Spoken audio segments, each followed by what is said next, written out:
Hello दोस्तों, आपका बहुत बहुत स्वागत है हमारी इस लेख राजा दशरथ की कहानी में। दोस्तों, इस वीडियो में आप राजा दशरथ की विभिन्न कहानियों के बारे में जानेंगे। दोस्तों, आप जानते हैं कि राजा दशरथ अयोध्या के परम प्रतापी प्रजावत्सल राजा थे, जिन्हें भगवान विष्णु के पिता का सौभाग्य प्राप्त है। तो आइए जानते हैं दोस्तों, राजा दशरथ कौन थे और उनकी कहानी क्या थी। राजा दशरथ की जन्म कहानी। राजा दशरथ की कहानी बहुत ही रोचक है। धर्म ग्रंथों के आधार पर कहा जाता है कि राजा दशरथ पूर्व जन्म में स्वयंभुव मनु थे तथा इनकी पत्नी का नाम शत्रुपा था। इन दोनों से ही संसार की उत्पत्ति हुई है।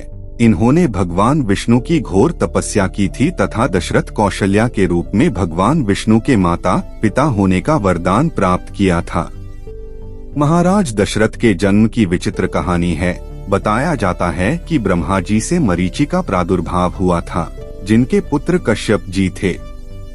कश्यप जी के वंश में ही जन्म लिया इक्ष्वाकु ने, जिन्होंने अयोध्या नगरी को बसाकर उसे अपनी राजधानी बनाया था तथा उनके नाम पर इक्ष्वाकु कुल की स्थापना की। इसी कुल में जन्मे थे महान राजा भगीरथ, जिन्होंने अपनी तपस्या के बल पर गंगा माता को पृथ्वी पर आने के लिए कहा। इनके कुल में जन्मे महान राजा रघु, जिससे इस वंश को रघुवंश कहने लगे। इसी कुल में जन्म लिया राजा नाभाग ने, जिनके पुत्र थे राजा अज, जो रघुवंश के 38वें राजा थे तथा दशरथ के पिता थे। दशरथ की माता का नाम इंदुमती था। एक बार राजा अज दोपहर की पूजा कर रहे थे। उस समय रावण उनसे युद्ध करने के लिए आया और उसने दूर से राजा अज को पूजा अर्चना करते देखा। राजा अज ने भगवान शिव की वंदना की और जल पीछे फेंक दिया। यह देखकर रावण बड़ा आश्चर्यचकित हुआ और वह राजा अज के पास पहुंचा तथा पूछने लगा कि हमेशा पूजा करने के बाद जल आगे अर्पित किया जाता है, ना कि पीछे, आपने ऐसा क्यों किया। तब राजा अज ने बड़े ही मधुर स्वर में उत्तर दिया, जब मैं आंखें बंद करके भगवान शिव का ध्यान कर रहा था, तभी मुझे यहाँ से 1 योजन दूर जंगल में एक गाय घास चरती हुई दिखाई दी और मैंने देखा कि एक खूंखार सिंह उस पर आक्रमण करने वाला है। इसलिए मैंने जल पीछे की तरफ फेंका, जिससे जल ने तीर का रूप धारण कर लिया और उस सिंह की मृत्यु हुई। रावण को यह बात सुनकर बड़ा ही आश्चर्य हुआ, किंतु राजा अज ने कहा, तुम यहाँ से 1 योजन दूर जाकर यह सब देख सकते हो। रावण सत्य जानने वहाँ पहुँचा और देखा, वास्तव में एक गाय हरी घास चर रही है, जबकि शेर के पेट में बाण लगा है। अब रावण को पूर्णतः विश्वास हो गया कि जिस राजा के जल से ही बाण बन जाते हैं और बिना किसी निशाना लगाए ही शत्रु मर जाता है, ऐसे वीर पुरुष को जीतना बड़ा ही असंभव है। और वह राजा अज से बिना युद्ध किए ही लंका लौट गया। एक बार जब राजा अज वन में भ्रमण करने के लिए गए थे तो उन्हें एक बहुत ही सुंदर तालाब दिखाई दिया। उस तालाब में एक कमल का फूल था जो बहुत सुंदर प्रतीत हो रहा था। उस कमल को प्राप्त करने के लिए राजा अज तालाब में कूद गए, किंतु राजा अज जितना भी उस कमल के पास जाते, वह कमल उनसे उतना ही दूर चला जाता और राजा अज उस कमल को नहीं पकड़ पाए। तभी आकाशवाणी हुई कि हे राजन, आपको कोई संतान नहीं है, आप इस कमल के योग्य नहीं हैं। ऐसी भविष्यवाणी ने राजा अज के हृदय में एक भयंकर आघात किया। राजा अपने महल में लौट आए और उन्हें संतान की चिंता रहने लगी, क्योंकि उन्हें संतान नहीं थी, जबकि राजा अज भगवान शिव के बड़े भक्त थे। कुछ समय बाद भगवान शिव उनकी इस चिंता से व्याकुल हो उठे और उन्होंने धर्मराज को आदेश दिया और कहा, तुम ब्राह्मण के भेष में अयोध्या नगरी पहुँचो, जिससे राजा अज को संतान की प्राप्ति होगी। धर्मराज और उनकी पत्नी ब्राह्मण और ब्राह्मणी की वेश में उसी क्षण सरयू नदी के किनारे कुटिया बनाकर रहने लगे। एक बार धर्मराज ब्राह्मण के रूप में ही राजा अज के दरबार में गए और उनसे भिक्षा की याचना करने लगे। तब राजा ने अपने खजाने में से ब्राह्मण को सोने की अशर्फियां देनी चाहिए, लेकिन ब्राह्मण ने कहा कि यह प्रजा का है, आप अपना कुछ दीजिए। तब राजा अज ने अपने गले का हार उतारकर ब्राह्मण को देने लगे, किंतु ब्राह्मण ने फिर मना कर दिया कि यह भी प्रजा की ही धन संपत्ति है। इस प्रकार राजा अज को बड़ा दुख हुआ कि आज एक ब्राह्मण उनके दरबार से खाली हाथ जा रहा है। तब राजा अज रात्रि में एक मजदूर का रूप बनाते हैं और नगर में काम के लिए निकल जाते हैं। वह एक लोहार के घर पहुंचते हैं और वहां काम करने लग जाते हैं। पूरी रात को बड़े घन से लोहे का काम करते हैं, जिसके बदले में उन्हें 1 टका मिलता है। अब राजा 1 टका को लेकर ब्राह्मण को देने के लिए उनके घर पहुंचते हैं, लेकिन वहां ब्राह्मण उपस्थित नहीं था। तो राजा ने वह 1 टका ब्राह्मण की पत्नी को दे दिया और कहा कि इसे ब्राह्मण को दे देना, यह मेरी मेहनत का कमाया हुआ है।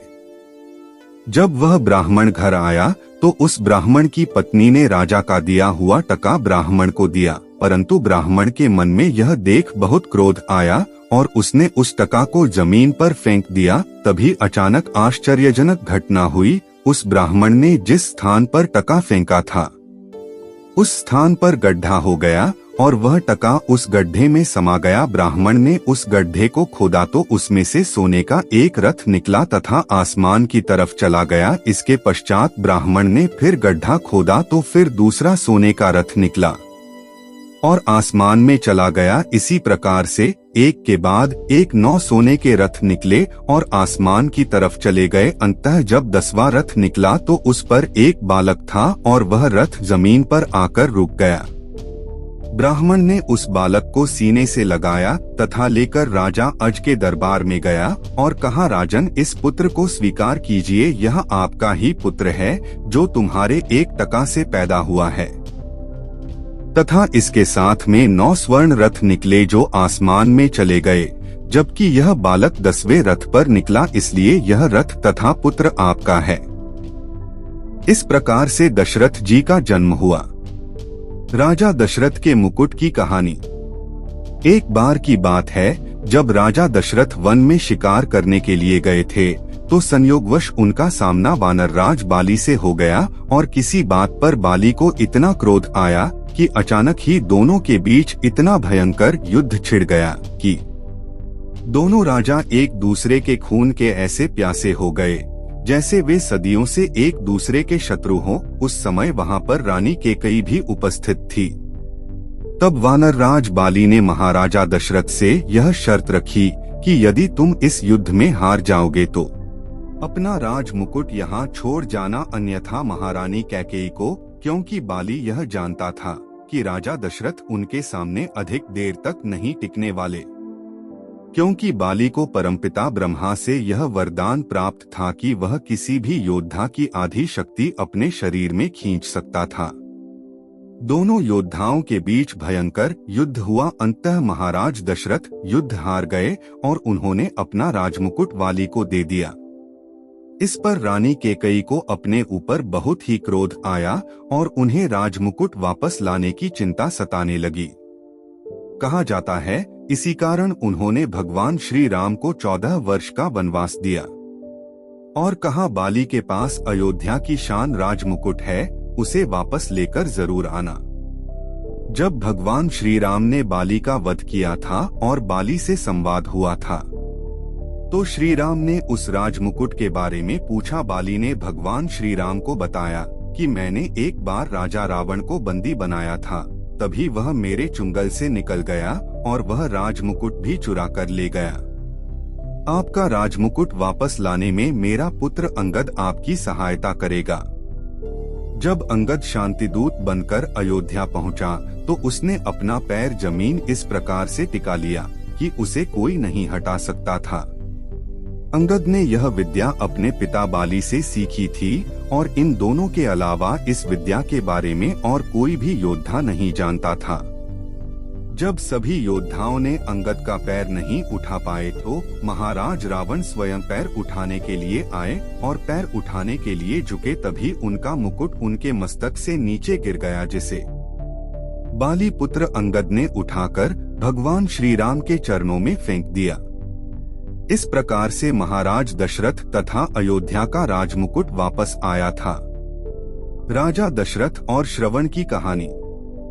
यह बात उस समय की है जब महाराज दशरथ वन में शिकार करने गए थे। तभी उन्होंने तालाब के पास किसी जानवर की पानी पीने की आवाज सुनाई दी और उन्होंने शब्दभेदी बाण चला दिया। और उस समय शब्दभेदी बाण चलाने में महाराज दशरथ सबसे निपुण थे, इसलिए वह सीधा उस प्राणी को लगा जो पानी पी रहा था, और वह कोई जानवर नहीं श्रवण था। वह बाण श्रवण की छाती में जाकर लगा, जिससे श्रवण की दर्द के मारे चीख निकल गई। मनुष्य की चीख सुनकर महाराज दशरथ घबरा गए और तालाब की तरफ दौड़े, और उन्होंने देखा कि उनका शब्दभेदी बाण एक व्यक्ति के सीने में धंसा हुआ है, जो उस तालाब में पानी पीने के लिए आया हुआ था।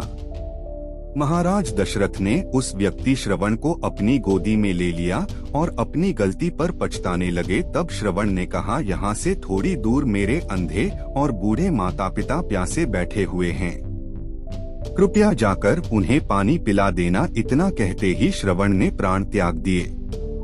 महाराज दशरथ संकोच करते हुए पानी लेकर श्रवण के माता पिता के पास पहुँचे और उन्होंने अपना परिचय दिया कि वह अयोध्या के महाराजा दशरथ है और दुर्भाग्यवश आपके पुत्र का वध उनके हाथों से हो गया है। इतना सुनते ही श्रवण के माता पिता चीख चीख कर रोने लगे और उन्होंने महाराज दशरथ को श्राप दिया, जिस प्रकार हम अपने पुत्र के वियोग में प्राण त्याग रहे हैं, उसी प्रकार से तुम भी अपने पुत्र के वियोग में प्राण त्याग दोगे। और यह उनका कथन सत्य हुआ। जब भगवान श्री राम वनवास गए तब महाराज दशरथ ने अपने प्रिय पुत्र राम के वियोग में प्राण त्याग दिए। दोस्तों, आपने इस वीडियो में राजा दशरथ की कहानी सुनी। आशा करता हूँ यह कहानी आपको अच्छी लगी होगी।